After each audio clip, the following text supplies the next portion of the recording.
Okay, well, I'm an industrial designer. I'm live in Valencia, next to the Mediterranean Sea. But I born and raised in a little village inside my country.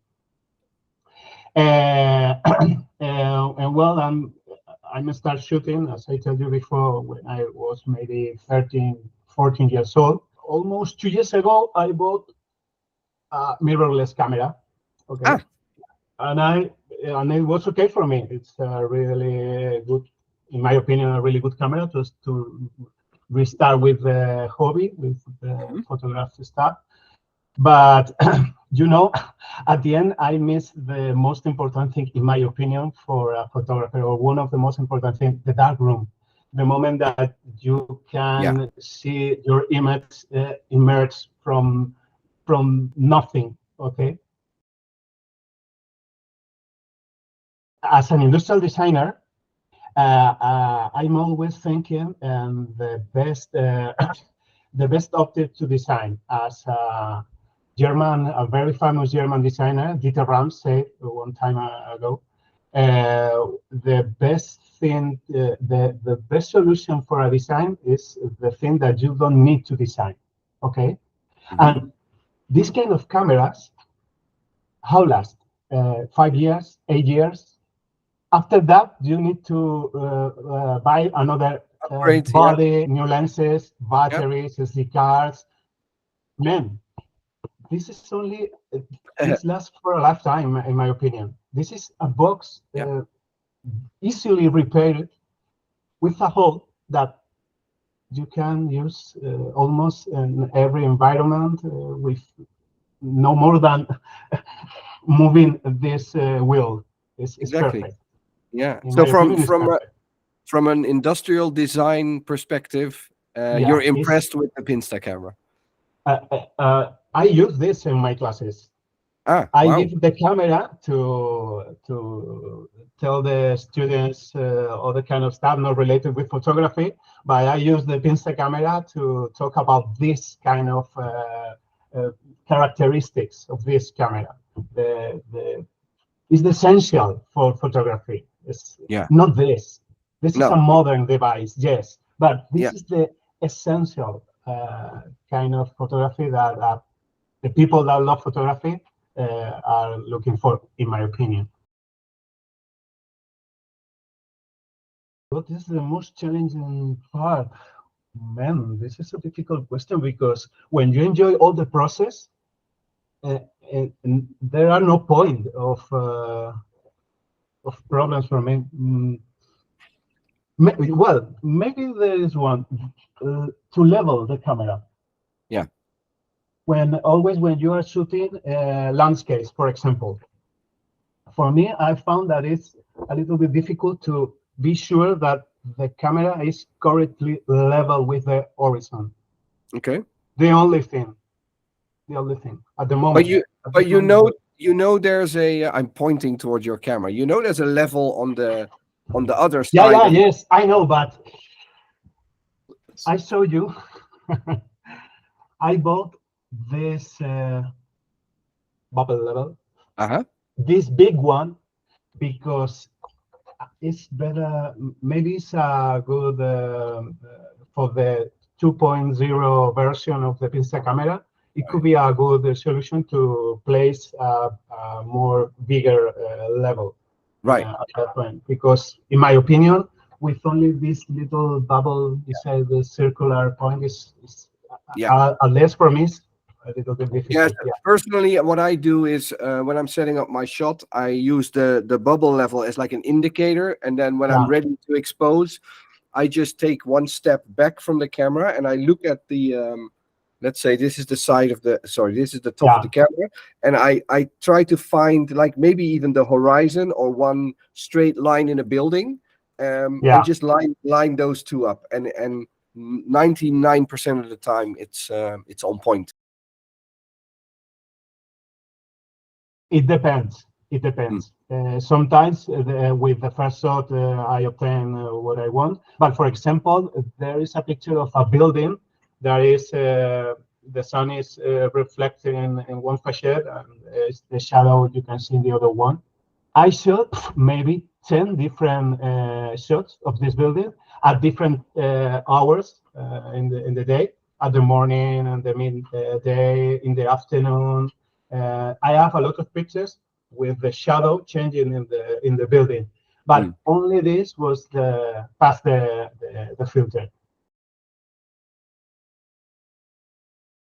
Sometimes I read a book, but most of the times I only wait.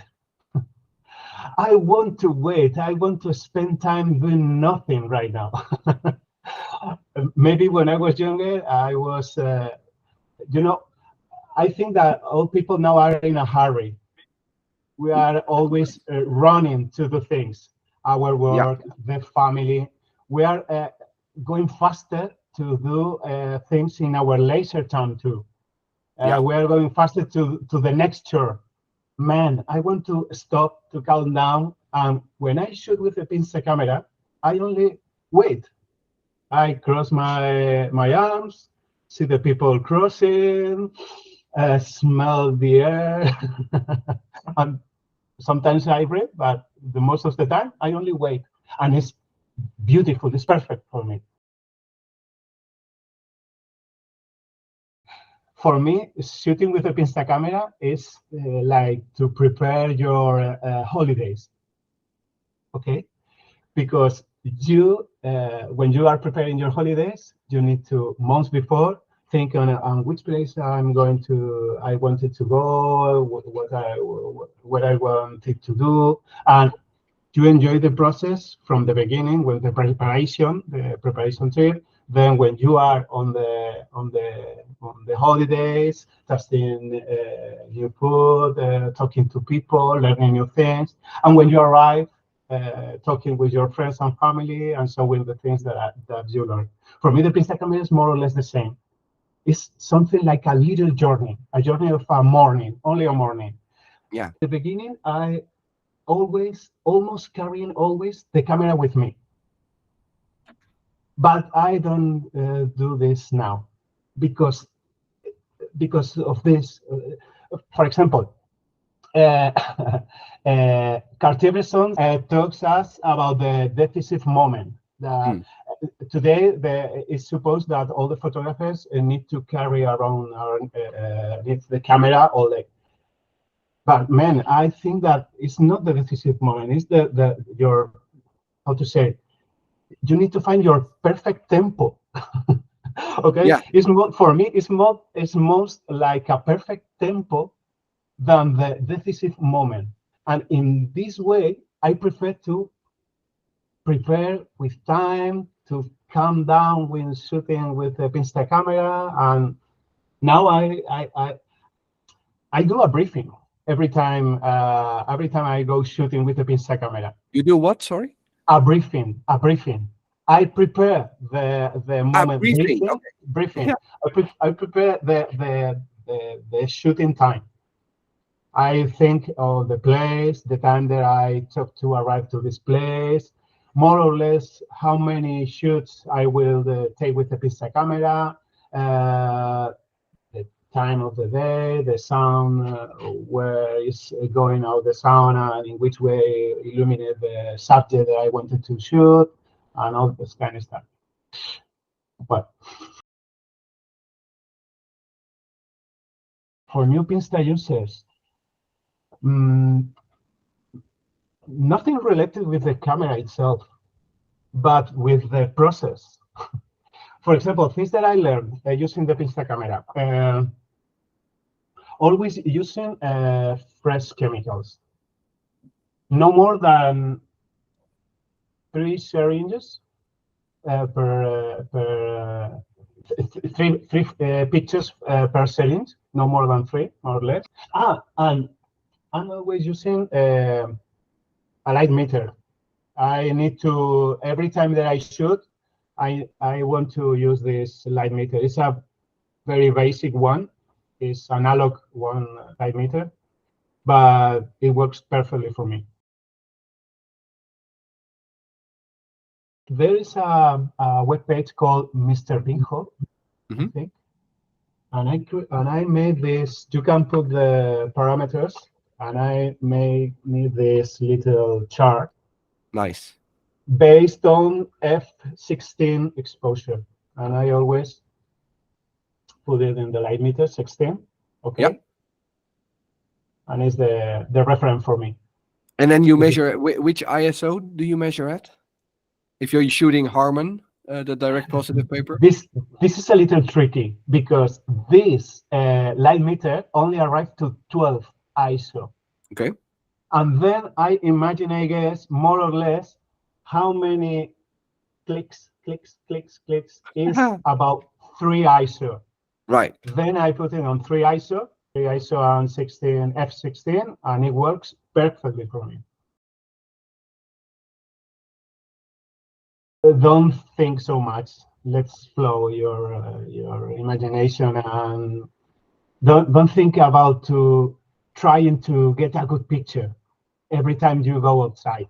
Only go outside with your camera, see the people, take a coffee, and then the biggest moment arrives to you.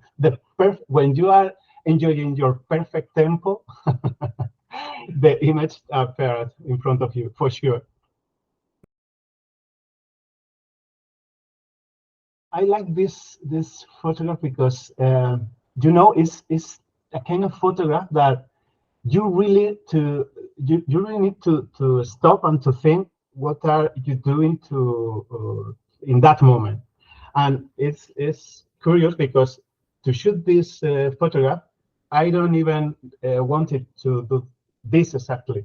I want to shoot the bridge and the direction of the bike lane. Okay, but at that moment I stopped to think. I put my head up to think, and I see the lamp on the bridge, and thought, man, it's here the picture, not in the bike lane. It's nice.